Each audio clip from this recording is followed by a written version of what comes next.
Hi friends, welcome back. तो आज का जो वीडियो है वो है बुद्धिजीवियों मत करो सेना का अपमान। Wow. Ladakh Galwan valley, India China tension. तो फ्रेंड्स देखते हैं ये किसके ऊपर पिन पॉइंट कर रहे हैं, जिनको ये बोल रहे हैं, जिन्होंने अपमान किया सेना का। एक दो का तो हमें पता है और हमने वीडियो भी की थी और हम तो बहुत शौक थे। क्यों? क्योंकि हम डिफेंस के बैकग्राउंड से हैं। तो हमारे लिए किसी भी टाइप का मजाक, डिसरिस्पेक्ट हम बिल्कुल नहीं सहेंगे। तो वीडियो देखते हैं। बहुत अच्छा लग रहा है कि इतने सारे लोग जो यूट्यूबर्स हैं वो आए हैं, उन्होंने वीडियोस बनाई हैं और इस टाइप के जो लोग कंडक्ट कर रहे हैं उनको बोला है कि तुम्हें शर्म करनी चाहिए, उनको बता रहे हैं कि तुम बहुत डिस्गस्टिंग काम कर रहे हो। तो वो देख के बहुत खुशी मिलती है। तो इस मामले में मैं कहती हूँ कि ये जो सोशल मीडिया का प्लेटफॉर्म बनाया ना, इससे बहुत अच्छा हो रहा है। क्योंकि अब जो है लोग जो गलत काम करते हैं उनको पब्लिकली शेम किया जा सकता है। तो फ्रेंड्स, वीडियो देखने से पहले यस, अगर आप हमारे चैनल पर नए हो और आपने अभी तक सब्सक्राइब नहीं किया है तो जल्दी से पहले आप सब्सक्राइब के बटन को क्लिक कर लो, बेल आइकन को हिट कर लो, ताकि आपको हमारे सारे न्यू वीडियोस जैसे ही हम अपलोड करें उनके नोटिफिकेशन मिल जाएं। क्योंकि हमारे वीडियोस बहुत ही अलग अलग टाइम पे आते हैं। एंड यस फ्रेंड्स, अगर आपको कोई ऐसा वीडियो है जिस पे आप चाहते हो कि हम उसको देखें, उस पर रिएक्शन करें, अपना रिव्यू दें, तो प्लीज उसका लिंक जरूर साथ में देना। और रिक्वेस्ट करने से पहले आप चेक कर लेना पीछे कि हमारे पुराने जो वीडियोस है उसमें कहीं हमने पहले से तो नहीं किया हुआ। तो बस चैनल में जाके आप सर्च कर लेना। तो चलो फ्रेंड्स, जल्दी से इस वीडियो को देखते हैं। और अगर आपको ये वीडियो पसंद आए तो करना लाइक और शेयर करना ये वीडियो अपने फ्रेंड्स और फैमिली के साथ, ताकि उनको भी इसके बारे में पता चले।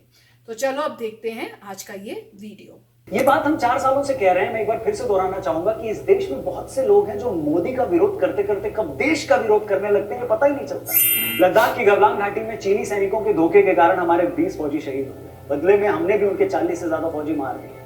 जब भी सेनाएं बॉर्डर पर आमने सामने होती हैं तो ऐसा ही होता है। कभी आप किसी को नुकसान पहुंचाते हैं तो कभी कोई आपको नुकसान पहुंचा जाता है। मगर इस पूरी वारदात के बाद कुछ लोगों की बाँछें खिल गई हैं। इन लोगों को लग रहा है कि 20 फौजियों की जान जाने के बाद इन्हें मोदी को नीचा दिखाने का मौका मिल गया है। लोग टॉन्ट कर रहे हैं कि अरे, हमें चीन में सर्जिकल स्ट्राइक करना अलाउड नहीं है क्या? एक अखबार हेडलाइन दे रहा है कि चीन हमें हमारे घर में घुसकर मार गया। ये लोग शायद नहीं जानते कि जब आप घर में घुसकर मारना जैसी बात करते हैं तो आप प्रधानमंत्री के साथ साथ अपनी फौज का ज्यादा मजाक उड़ाते हैं। एक तरीके से आप ये बताते हैं कि हमारी फौज इतनी कमजोर है कि कोई भी उसे घर में घुसकर मार सकता है। जब आप टॉन्ट करके ये सवाल पूछते हैं कि चीन में सर्जिकल स्ट्राइक अलाउड नहीं है क्या, तो आप सरकार पर नहीं, फौज की काबिलियत पर भी सवाल उठाते हैं। ऐसा लगता है कि आप फौज को चिढ़ा रहे हैं कि अरे, हिम्मत है तो जाओ चीन में सर्जिकल स्ट्राइक करके दिखाओ। हैरानी यह है कि जो लोग आज चीन पर सर्जिकल स्ट्राइक करने को लेकर टॉन्ट मार रहे हैं, ये वही लोग हैं जो मानने को तैयार ही नहीं थे कि उरी के बाद हमने पीओके में कोई सर्जिकल स्ट्राइक भी की। जो लोग आज चीन ने हमें घर में घुसकर मारा जैसी बात बोलकर अपनी ही फौज का हौसला तोड़ रहे हैं, ये वही लोग हैं जिन्होंने बालाकोट स्ट्राइक के वक्त ये माना ही नहीं था कि हम पाकिस्तान को उसके घर में घुसकर मार कर आए। मतलब आज यूएस के खुफिया विभाग भी ये कह रहा है कि भारत ने भी पलटवार करते हुए चाइना के 35 सैनिक मारे थे। लेकिन इन लोगों को इस पर भरोसा ही नहीं है। दुनिया कह रही है कि चीन शर्मिंदगी के मारे अपने फौजियों की मौत बता ही नहीं रहा है। ताइवान के अखबार में भारतीय फौजियों की बहादुरी का बखान करते हुए तस्वीरें भी छप रही हैं। मगर हमारे यहाँ के कुछ बेसब्र इंटेलेक्चुअल्स को ही ये सब मंजूर नहीं है। इन्हें लगता है कि अगर इस बात को मंजूर कर लेते हैं तो चीन के 35 सैनिक मारे गए, अगर ये बात को मान लेते हैं तो इससे ये पूरी वारदात भारत की हार से ज्यादा जीत लगेगी। अगर ये कबूल कर लेंगे कि हमने चीन को ज्यादा नुकसान पहुंचाया तो इन्हें मोदी पर निशाना साधने का मौका ही नहीं मिलेगा। बेशक सेना को हुए किसी भी नुकसान के लिए आप गवर्नमेंट से सवाल पूछो, पूछना बनता भी है। अगर चाइना ने धोखे से लद्दाख की जमीन पर कब्जा किया है तो उसका जवाब भी सरकार को देना होगा। अगर सरकार पहले की सर्जिकल स्ट्राइक के लिए अपनी राजनीतिक इच्छा शक्ति को क्रेडिट देती आई है और खुद का पीठ थपथपाती आई है तो लद्दाख में भी जो कुछ हुआ है उसका जवाब गवर्नमेंट को देना होगा। लेकिन लेकिन लेकिन इंपॉर्टेंट चीज ये है कि ये सब सवाल पूछने से आपके अंदर आपका दुख, आपका गुस्सा झलकना चाहिए, न कि आपकी शरारत। ऐसा नहीं लगना चाहिए कि इस हादसे ने आपको अपना पॉलिटिकल स्कोर सेटल करने का एक बहाना दे दिया। सवाल पूछते वक्त अगर आप में से किसी को नीचा दिखाने का उत्साह झलकता है तो ये आपकी चिंता नहीं बल्कि आपकी मक्कारी दिखाता है। ऐसा लगेगा कि फौज को हुए नुकसान की आड़ में आप किसी को शर्मिंदा करने का जश्न मना रहे हैं। दूसरी बात, बहुत से लोग बंदूक की नोक वाले अंदाज में पूछ रहे हैं कि चाइना की इस हरकत का भारत जवाब कब देगा, कब देगा। मेरा मानना है कि जब मामले इतने बड़े हो तो हाई तौबा मचाकर पैनिक क्रिएट करने से अच्छा थोड़ा सब्र कर लो और ट्रस्ट भी कर लो। बदला कोई पिज्जा की तरह नहीं है कि इधर आपको भूख लगी, ऑनलाइन ऑर्डर किया और आधे घंटे में आपके घर पे आ गया। गली में भी झगड़ा होता है ना, अगर बच्चे आपस में लड़ते हैं तो माँ पहले अपने बच्चे से पूरा मामला समझती है, उससे पूछती है हुआ क्या था, और फिर वो सामने वाले बच्चे की शिकायत करने उसके घर पर जाती है। और आप ये सोचकर बैठे कि चाइना जैसे देश ने बॉर्डर पर कोई दरिंदगी दिखाई है और सरकार अगले दिन उसका जवाब दे दे, बिना आगा पीछा देखे फौज को आदेश दे दे कि चीन पर हमला कर दो। क्या बात कर, जैसे हर एक बीमारी की एक दवा नहीं होती, अलग अलग दवा होती है, उसी तरह हर दुश्मन का भी इलाज एक नहीं होता, अलग अलग होता। उरी के बाद सर्जिकल स्ट्राइक की थी तो ये जरूरी नहीं कि लद्दाख में भी वही तरीका अपनाया जाए। ये भी जरूरी नहीं कि जवाब अगले दिन ही दिया जाए। जवाब कैसे दिया जाएगा, कब दिया जाएगा, कम से कम इसे तो फौज पर छोड़ दो। जब सरकार कह रही है कि फौज को हमने खुली छूट दे रखी है, तो आप इतना तो भरोसा रखो कि जवाब दिया जाएगा। लोग सारी जिंदगी अपने परिवार में चल रहा प्रॉपर्टी का डिस्प्यूट नहीं निपटा पाते और हम उम्मीद कर रहे हैं कि चाइना के साथ चल रहा 50 साल पुराना बॉर्डर डिस्प्यूट 2-4 दिन में निपटा दें। ऐसा तो नहीं होता ना। आप चाहो तो तब तक प्रधानमंत्री की 56 इंच की छाती पर 156 चुटकुले बना सकते हो, उनके जिनपिंग के साथ झूला झूलने का मखौल भी उड़ा सकते हो, इससे कोई फर्क नहीं पड़ता। बस इतना ख्याल रखना कि जब भी आप ये कर रहे हो तो इस मजाक की चपेट में वो फौजी ना आ जाए जो हमारी सरजमीन की रक्षा करते करते 15 जून की रात शहीद हो गए। बस इसी का ख्याल रखना, बाकी और कोई गुजारिश नहीं मेरी आपसे, आप लोग समझदार हो। चलिए अब चलते चलते आपको कुछ पंक्तियों के साथ छोड़े जाता हूं। ये लाइनें हमने अपने पड़ोसी के लिए लिखी हैं, अगर आपको पसंद आए तो इसका स्क्रीनशॉट लेकर उसको भी टैग करना। चाइना का किसी से भी कांटेक्ट हो तो उसको टैग करना, बाकी हमको भी टैग करना ट्विटर, फेसबुक, इंस्टा, इन सब जगह पर। तो अर्ज किया है कि मैं खानदानी लड़का हूं, तू टुच्चइयों का बाप प्रिय, मैं दोस्त बड़ा ही सीधा हूं, तू आस्तीन का सांप प्रिय। अरे चाइना, तू होगा जायंट कहीं का भी, पर कद में बड़ा ही छोटा है। अब याद रहेगा ये खंजर जो पीठ में तूने भोंका है। तू तंग गलियों में पिटने वाला 2 कौड़ी का शोधा है। हम बतलाएंगे तुझको दुनिया में क्या अपना ओहदा है। और आखिरी 2 पंक्ति चाइना के लिए कि वो कील से लगी हुई लकड़ी को देख के हुआ था दर्द प्रिय। कोई सैनिक नहीं कर सकता ऐसा, जो करता है वो है नामर्द प्रिय। सो फ्रेंड्स, बहुत अच्छा वीडियो था, बहुत कुछ बोला और ठीक बोला, ब्लंटली जितना बोल सकते थे उतना बोला गया है। और वही बोल रहे हैं, वही मैं भी, उस थॉट मेरा यही है कि आप जो भी बोल रहे हो अपनी कंट्री के बारे में बोल रहे हो, चाहे आप अपने प्राइम मिनिस्टर के अगेंस्ट बोल रहे हो या अपनी डिफेंस सिस्टम के अगेंस्ट बोल रहे हो, आप इवेंचुअली अपनी कंट्री को ही अशेम कर रहे हो। तो जो भी आप बोलते हो जरा सोच के बोलो सब, और खासकर जब तुम मीडिया में लिख रहे हो या पब्लिकली ऐसे बोल रहे हो, तो ऐसी बात करने का मतलब नहीं बनता। ये टाइम है इकट्ठे होना। ये तो ऐसा हुआ कि घर बाहर से कोई आया, आपको चोर आ रहा है और आप अंदर ही बैठ के एक दूसरे के साथ लड़ रहे हो। क्या करना चाहिए? अगर आपको अभी तक हिस्ट्री ने सीख नहीं सिखाई कि अगर आप अंदर से टूटे हुए हो तो बाहर वाला आके आप पे हमला करेगा और जीतेगा, वो आपको अभी तक नहीं अगर समझ में आया तो पता नहीं कब आएगा। हिस्ट्री ने आपको अभी तक क्या ये समझाया नहीं है? और एक प्राइम मिनिस्टर जो कर सकते हैं वो कर रहे हैं, और वो अपने, इसीलिए मुझे अब समझ में आ रहा है क्यों वो बार बार आके स्पीचेस देते हैं, क्योंकि कई ऐसे लोग हैं जो मिस इन्फॉर्मेशन फैला रहे हैं और पब्लिक को गुमराह करने की कोशिश कर रहे हैं। तो उनको क्लियर करने के लिए प्राइम मिनिस्टर को आके अपनी स्पीचेस में बताना पड़ रहा है कि ये हो रहा है, ऐसा हो रहा है, क्या क्यों कर रहे हैं, सब बता रहे हैं वो। क्योंकि मेरे को जहां तक याद है, मैंने कभी भी इतना फ्रीक्वेंट प्राइम मिनिस्टर आ रहे हो और किसी कंट्री को और इतनी स्पीचेस दे रहा हो, इन्फॉर्म करो, कभी नहीं देखा, इंडिया में भी नहीं इतना फ्रीक्वेंसी में। तो शर्म की बात है कि ऐसे लोग हैं। और ये बहुत ठीक बोला उन्होंने कि जब आप बोलते हो तो एटलीस्ट ये सोच के बोलो कि आप किसी वे से अपने आर्मी को के जवान जो शहीद हुए हैं उनको किसी वे से इनडायरेक्टली इंसल्ट तो नहीं कर रहे हो।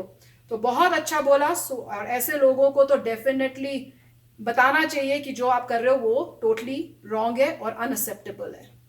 राइट, तो अच्छा वीडियो था, अच्छे इनके व्यू पॉइंट्स थे। वो मेरे ख्याल से कोई भी समझदार इंसान के यही व्यू पॉइंट्स होंगे जो ये कह रहे हैं कि अगर आप पढ़े लिखे हैं तो आपको पता ही होगा कि इस तरीके से कुछ नहीं होता, सब सोच समझ के करना पड़ता है। चीज़ें काफ़ी कॉम्प्लिकेटेड होती हैं, दोनों देशों में काफ़ी पावर है और जब भी डायरेक्ट कॉन्फ्लिक्ट होता है तो बहुत लोग मरते हैं। दोनों तरीके से थोड़ा सोच समझ के काम करना चाहिए। और थोड़ा कितने लोगों ने कहा है कि आप उस पर फोकस करिए जो आप क्या कर सकते हैं। वो ठीक है, सोल्जर्स कर रहे हैं, वो अपनी ड्यूटी निभा रहे हैं, वहाँ गए हुए हैं आपकी प्रोटेक्ट करने के, आपने क्या किया सिर्फ बोलने के सिवा। हाँ, मतलब क्या आपने जो बात चल रही थी सोनम वांगचुक ने जो कही थी, क्या आपने वो सुनी है वीडियो? क्या आपको पता चला वो क्या प्रपोज कर रहे हैं? क्या आपको पता है कॉन्सेप्ट ऑफ जीडीपी कि अगर आप उससे जो है ज़्यादा रिप्लाई कर सकते हैं? क्या ज़रूरी सोल्जर्स को रिप्लाई करना, आप खुद भी रिप्लाई कर सकते हैं। सारी इंडिया की जनता जो है रिप्लाई कर सकती है, जैसा सोनम जी ने कहा है। जाके वीडियोस देखिए, जगह जगह पूरे आ रहे हैं, उन्होंने क्लियर बता दिया कि कैसे करना है। उसके बाद हमने एक और वीडियो देखा था वो OMG का और OMG इंडिया का। उन्होंने क्या कहा था? उन्होंने आपको ग्राफिक्स में बता दिया कि कैसे आप कंट्रोल कर सकते हैं। जीडीपी का कॉन्सेप्ट वहीं क्लियर कर दिया।